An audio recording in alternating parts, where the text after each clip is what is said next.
అడ్వకేట్లకు salute చేస్తూ ఉన్నా. మా కేసీఆర్ గారు ఎప్పటికప్పుడు మానిటర్ చేసి వారికి కూడా కృతజ్ఞతలు.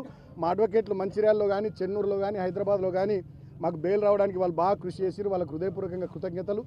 అదేవిధంగా జైల్లో ఉన్నప్పుడు నన్ను పరామర్శించడానికి పెద్దలు పార్టీ నాయకులు మా హరీష్ అన్న, అదేవిధంగా మా కేటీఆర్ అన్న కూడా వచ్చి నాకు ధైర్యం చెప్పారు.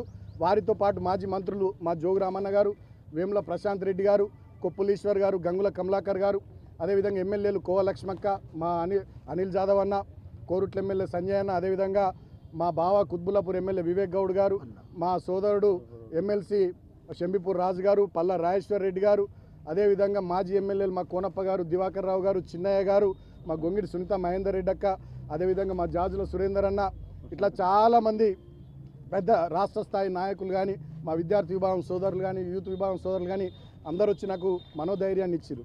కానీ నేను ఒక్క మాట రాష్ట్ర ప్రజల్ని కూడా ఆలోచించమని కోరుతూ ఉన్నాం. మేము 10 ఏళ్ళు గవర్నమెంట్ నడిపినాం. మేము ఎన్నడూ కక్ష సాధింపు రాజకీయాలు చేయలే. మీకు ఒక ఉదాహరణ చెప్తా రాష్ట్ర ప్రజలకు.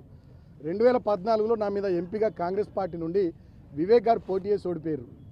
వారు ఓడిపోయిన తర్వాత వారిని పార్టీలోకి తీసుకొచ్చుకొని ప్రభుత్వ సలహాదారు ఇచ్చినాం మేము. 2018లో నా మీద చెన్నూరు ఎమ్మెల్యేగా కాంగ్రెస్ పార్టీ నుండి వెంకటేష్ నేత గారు ఓడిపోయారు. వారిని పార్టీలోకి తెచ్చుకొని 2019లో పెద్దపల్లి ఎంపీ చేసినాం. మేము కలుపుకపోయే పని చేసినాం తప్ప కక్షలు పెట్టుకొని వ్యక్తిగతంగా ఏదో చేయాలనే ఆలోచనలు మా 10 ఏళ్ల ప్రభుత్వంలో మేము చేయలే. మేము రాజకీయపరమైనటువంటి ప్రత్యర్థులుగా చూసినాం తప్ప ఇతర పార్టీల వాళ్ళని కానీ వ్యక్తిగతంగా శత్రుత్వాలు పెట్టుకోలే, శత్రువుల లెక్క చూడలే. కానీ వాళ్ళ కాంగ్రెస్ పార్టీ అధికారంలోకి వచ్చిన ఈ 2 సంవత్సరాల పైచిలుకు పాలనలో అందరినీ శత్రువులుగా చూస్తూ ఉంది.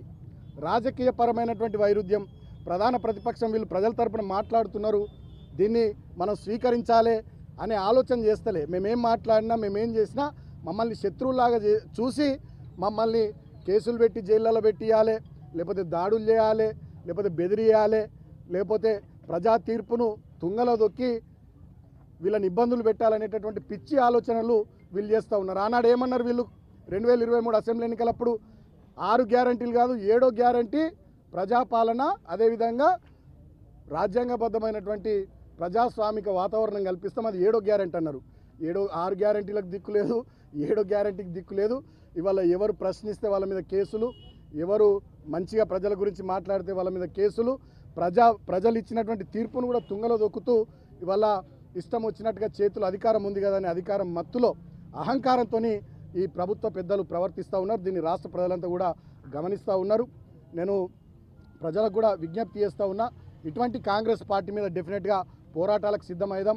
మన హక్కుల కోసం మనకు వాళ్ళు ఇచ్చిన మాటలు 420 హామీలు కానీ, డిక్లరేషన్స్ కానీ, 6 గ్యారంటీలు కానీ వాటి విషయంలో డెఫినెట్గా పోరాటం చేద్దాం. ప్రధాన ప్రతిపక్షంగా బీఆర్ఎస్ పార్టీ తెలంగాణ ప్రజల వెంట ఉంటుంది. నేను ఒక్కటే మాట ముఖ్యమంత్రి రేవంత్ రెడ్డి గారిని, మంత్రి వివేక్ గారిని కోరుతూ ఉన్నా. ఇక నన్ను జైల్లో పెట్టిరు 16 రోజులు, మీ కడుపు మంట చల్లారింది అనుకుంటున్నా. ఇప్పటికైనా కేతన్పల్లి ప్రజలు ఇచ్చినటువంటి తీర్పును గౌరవించి ఆ ఎన్నిక సజావుగా, చైర్పర్సన్ ఎన్నిక సజావుగా జరగడానికి మంత్రి గారు కానీ ముఖ్యమంత్రి గారు కానీ సహకరించాలని కోరుతూ ఉన్నా. అంత దుర్మార్గాలు జరుగుతూ ఉంటే ఎలక్షన్ కమిషన్ ఏం చేస్తుందో కూడా అర్థమవుతలేదు.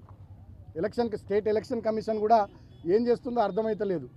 నేను ఇవాళ డిమాండ్ చేస్తూ ఉన్న స్టేట్ ఎలక్షన్ కమిషన్ను 17వ తేదీ నాడు కేతన్పల్లి మున్సిపల్ కౌన్సిల్ హాల్లో దుశ్శాసన పర్వం జరిగింది.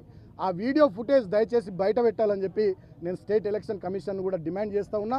ఫేర్గా మళ్ళీ ఒక డేట్ ఇచ్చి ఎలక్షన్ జరిగేటట్టుగా, వీలైనంత తొందరలో చైర్పర్సన్ వైస్ చైర్మన్ ఎన్నిక జరిగేటట్టుగా, ప్రజా తీర్పు ప్రకారం అక్కడ మాకు చైర్మన్ వైస్ చైర్మన్ వచ్చేటట్టుగా స్టేట్ ఎలక్షన్ కమిషన్ ప్రశాంతమైనటువంటి వాతావరణంలో ఎన్నిక జరిపించాలని డిమాండ్ చేస్తూ, ఇన్ని రోజులుగా నేను జైల్లో ఉన్నప్పుడు కూడా నాకు సహకరించినటువంటి వాస్తవాలన్నింటినీ ప్రజల్లోకి తీసుకొచ్చిన మీడియాకు కూడా హృదయపూర్వకంగా నేను కృతజ్ఞతలు తెలియజేస్తూ, మా బీఆర్ఎస్ సోషల్ మీడియా వారియర్స్ రాష్ట్ర వ్యాప్తంగా కూడా ఇక్కడ జరిగినటువంటి అన్యాయం కానీ, మా విషయంలో చేసినటువంటి దుర్మార్గాలు, కాంగ్రెస్ ప్రభుత్వం మంత్రి వివేక్ చేసినటువంటి వాటిని ప్రజల దృష్టికి ఎప్పటికప్పుడు తీసుకొచ్చిన బీఆర్ఎస్ పార్టీ సోషల్ మీడియా వారియర్స్కి, నాకు అండగా ఉన్నటువంటి మా పార్టీ నాయకులకు, అదేవిధంగా విద్యార్థి విభాగం, యువజన విభాగం సోదరులకు, మా మాజీ ఎమ్మెల్యేలకు, మాజీ మంత్రులకు, ముఖ్యంగా మా పార్టీ పెద్దలు కేసీఆర్ గారు నాకు బెయిల్ రావాలని ఎప్పటికప్పుడు అడ్వకేట్లతో మాట్లాడి అన్ని విషయాలు మానిటర్ చేసిన గౌరవనీయులు తెలంగాణ తొలి ముఖ్యమంత్రి కేసీఆర్ గారికి, నాకు జైలుకు వచ్చి మనోధైర్యాన్ని ఇచ్చి పార్టీ మొత్తం నీ వెంట ఉంది,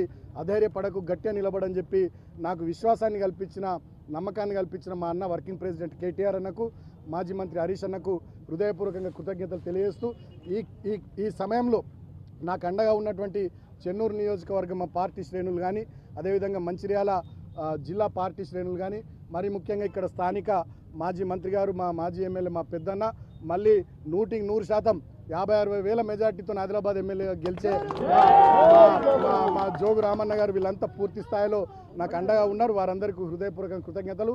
అన్నిటికన్నా ముఖ్యంగా మా లీగల్ టీం హైదరాబాద్లో కానీ మంచిర్యాలలో కానీ చెన్నూరులో కానీ ప్రభుత్వం యొక్క కుట్రల్ని పటాపంచలు చేస్తూ పోలీసులు మొన్న రాత్రి 9కి నోటీస్ ఇచ్చేటటువంటిది ఉంటుందా జైల్లో కస్టడీ పిటిషన్ నోటీస్ అని చెప్పి రాత్రి 9కి జైలుకి వచ్చి పోలీసులు నోటీస్ ఇస్తే నేను తీసుకోను without consulting my advocates I cannot proceed I cannot take అని చెప్పి నేను సీరియస్గా రాసి సంతకం పెట్టిన. అంటే రాత్రి 9కి తెల్లారి బెయిల్ వస్తుందని చెప్పి రాత్రి 9కి కస్టడీ పిటిషన్ తీసుకొని వచ్చారు పోలీసు వాళ్ళు.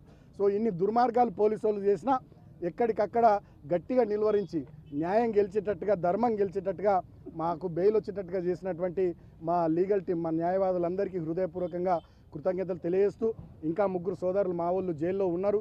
ఇంకా 12 మందికి నిన్న యాంటిసిపేటర్ బెయిల్ వచ్చింది. ఆ 4-5కి కూడా బెయిల్ తొందరగా వచ్చేటట్టుగా మా లీగల్ టీం చర్యలు తీసుకుంటుందని సహకరించిన ప్రతి ఒక్కరికి పేరు పేరున హృదయపూర్వకంగా కృతజ్ఞతలు తెలియజేస్తూ థ్యాంక్ యూ. జై తెలంగాణ, జై కేసీఆర్.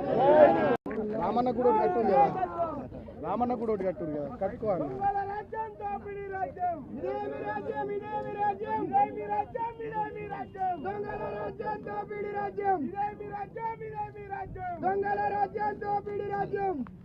పాలన